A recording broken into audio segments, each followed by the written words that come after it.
শুভেচ্ছা সবাইকে। বৈশাখ জ্যৈষ্ঠ মাসে নতুন বৃষ্টি ও মেঘের গর্জনের সাথে কিছু মাছ জলাশয় থেকে লোকালয়ে উঠে আসে। আঞ্চলিকভাবে আমরা একে বলি উজানের মাছ। বাগধারা আছে উজানের কই, তেমন কিছু কই মাছ নিয়ে আজ আমরা রান্না করব সরিষা বাটা তেল কই। প্রথমে মাছগুলোকে নুন হলুদ মাখিয়ে রেখে দেব। চুলায় তেল গরম করে একটা একটা করে ছেড়ে উল্টে পাল্টে মোটামুটি ভেজে নেব। এরপর ভাজা মাছ রান্নার জন্য একটি মশলা কষিয়ে নেব। এজন্য কড়াইয়ের একই তেলে দেব পেঁয়াজ কুচি। পেঁয়াজ ভেজে তার মধ্যে দেব রসুন বাটা, জিরা বাটা, সর্ষে বাটা, হলুদ ও মরিচের গুঁড়া এবং ফালি করা কাঁচামরিচ। সামান্য পানি দিয়ে মশলাটি ভালো করে কষিয়ে তার মধ্যে মাছগুলো ছেড়ে দেব।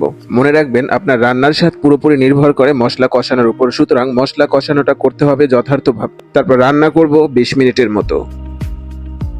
ঝোল যখন মাখো মাখো তখন চুলা থেকে নামিয়ে গরম গরম পরিবেশন করব দারুণ স্বাদের এই তেল কই। মাসে 2-1 বার কই মাছকে এভাবে রান্না করে খেতে পারেন। যদিও চাষের মাছের ক্ষেত্রে স্বাদের তারতম্য হতে পারে, তবে মন্দ হবে না তা বলছি। কেউ এভাবে খেয়ে থাকলে জানাবেন কমেন্টে। আজ এ পর্যন্তই, ধন্যবাদ সবাইকে।